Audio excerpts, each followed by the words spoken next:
वो दिन 5 अगस्त जब हमारा सब कुछ लुट गया, हमारी दफ़ा 370 35 से स्पेशल चर्च की छतें दीवारें सब गायब हो गई और हमें अजियत पहुंचाई गई, पूरी कौम को अजियत पहुंचाई गई, पूरी रियासत जम्मू व कश्मीर। जब मैं कहता हूं, मैं अर्स्टवाइल रियासत जम्मू व कश्मीर की बात कर रहा हूं।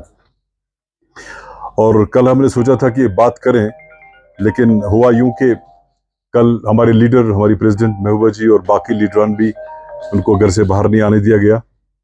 और जो लोग यहाँ आए थे कल सुबह, जैसे हमारे जनरल सेक्रेटरी साहब गुलाम नबी हंजूरा साहब, तो जब वो यहाँ आए तो पूरा दिन उनको अंदर बंद रखा गया, बाहर ताला लगाया गया। मेरे ख्याल से फिर मगरिब की नमाज के साथ ही शायद उनको फिर रिहाई मिली। तो ये सारी बातें जो है, मजम्मत अगर हम करना चाहेंगे, मेरे हिसाब से आज की तारीख में मजम्मत करने के लिए अल्फाज भी कम पड़ गए हैं कि हमें कोई नई डिक्शनरी, कोई नई लुगत को देखना पड़ेगा जहां पे हम ऐसी अजियतों की मजम्मत कर सकें, कोई लफ्ज, कोई एक्सप्रेशन इस्तेमाल कर सकें जो जमहूरियत के दायरे में हो रहा है। अब देखिए, 5 अगस्त को हमारे साथ ये हुआ, और आज भी वैसे वही दिन है, क्योंकि 5 अगस्त को हुआ था राज्यसभा में और 6 अगस्त को हुआ था लोकसभा में। तो आज भी उस कंटिन्यूटी के एतबार से ये दिन भी उसी के साथ जुड़ा हुआ है, 6 अगस्त को। अब कल से हमने बहुत सारे बयानात सुने, बहुत सारी बातें सुनी हमने, इवन प्राइम मिनिस्टर साहब के बयान भी आ गए। तो हैरानगी भी हो जाती है इंसान को कभी कभी कि लोगों को कितना बना सकते हैं, ये किस हद तक जा सकते हैं बनाने में। मिसाल के तौर पर कल ये भी कहा गया कि ये एक आर्टिकल 370 का डाइल्यूट होना, क्योंकि आर्टिकल 370 एज सच वहीं पर है, लेकिन उसके अंदर सारा कुछ है वो चेंज हो गया, कि आर्टिकल 370 का डाइल्यूट होना एक वाटरशेड है, मेरे ख्याल से मोदी साहब ने कहा। अब किस किस वाटरशेड की बात करें हम? अगर हम फिलहाल इस वाटरशेड में से शेड निकाल दें, हम सिर्फ वाटर की बात करें, पानियों की, that is Indus water treaty. हमारा सारा इलाक हमने कर दिया इतने बड़े जमहूरी मुल्क हिंदुस्तान के साथ, और 1960 में शायद इंडस वाटर ट्रीटी का इनेकाद ने जन्म लिया, प्रोबेबली इट वाज सितंबर, जहां तक मुझे पुराना याद है। आज 64 साल हो गए, ये खरीदते ही कम है। करना क्या है यार? हम तो आका हैं, ये गुलाम हैं, ये क्या कर सकते हैं? ये खरीद सकते हैं, बिजली हमें दे सकते हैं, लेकिन खरीदते नहीं है। उतनी ही खरीदते हैं जितनी इनकी मर्जी है। बाकी आपका वो लोड शेडिंग ये जारी है, आपका शेड्यूल जारी है। तो हमारा पानी लेके हमें बिजली फराम नहीं होती है। अब चूंकि मोदी साहब जो हमारे वजीर आजम है, वो अक्सर कहते हैं कि मोदी है तो मुमकिन है, ये वो कहते हैं। ठीक है, चलिए हम इनकी इस बात को 2 मिनट के लिए मान लेते हैं कि मोदी साहब है तो मुमकिन है। तो इसी मोदी साहब से हम गुजारिश करते हैं कि आप कहते हैं कि सब कुछ मुमकिन है आपके राज्य में, तो ये पानी हमें वापस दे दीजिए। अगर आप पानी हमें वापस नहीं दे सकते तो बमेहरबानी 64 साल का मुआवजा दे दीजिए, पैसा दे दीजिए हमें, और जितने इस पे प्रोजेक्ट्स हैं वो हमें ट्रांसफर कर दीजिए। और तो और आगे जितने भी साल आ जाएंगे, हर साल हमें इसका मुआवजा देते रहिए। हम आपसे यूनियन बजट में बिहार और आंध्रा की तरह पैसे की बरसात नहीं मांगेंगे कि आपने उनको बरसात की पैसों की। हम आपसे अपना हक मांग रहे हैं। अगर आप कहते हैं मोदी है तो मुमकिन है, तो बमेहरबानी इस प्रेस कॉन्फ्रेंस और आप सबके जरिए मैं उनसे गुजारिश करता हूं कि हमें 64 साल का मुआवजा अदा कर लीजिए, ये प्रोजेक्ट्स हमारे नाम कर दीजिए, और आगे जितने भी, जब तक ये चलेगा तब तक हर साल हमें इसका मुआवजा फराहम करते रहिए।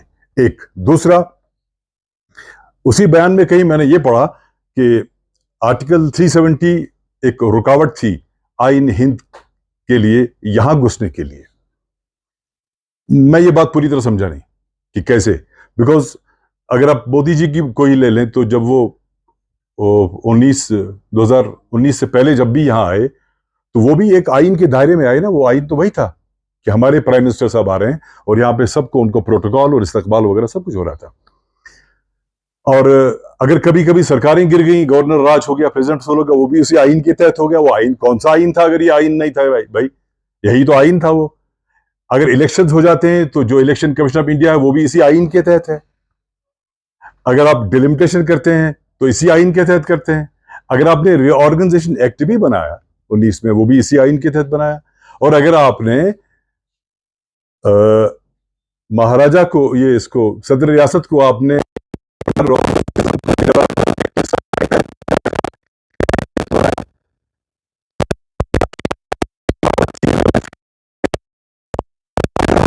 हैं, ठीक है, कि आर्टिकल 370 रुकावट था। तो जो आर्टिकल 371 बाकी 11 स्टेट्स में है, जिसके मुख्तलिफ जुमरात हैं, कहीं पे 370J है, कहीं पे 370A है, बहुत सारे जुमरात है, उसकी शायद 11 स्टेट्स में है। तो हम मोदी जी से गुजारिश करते हैं, आज क्योंकि पूरी बीजेपी, मैं हिंदुस्तान के अवाम की बात नहीं कर रहा हूं, मैं सिर्फ बीजेपी की बात कर रहा हूं, क्योंकि वो इस दिन को बहुत बड़ा दिन मानते अपने लिए।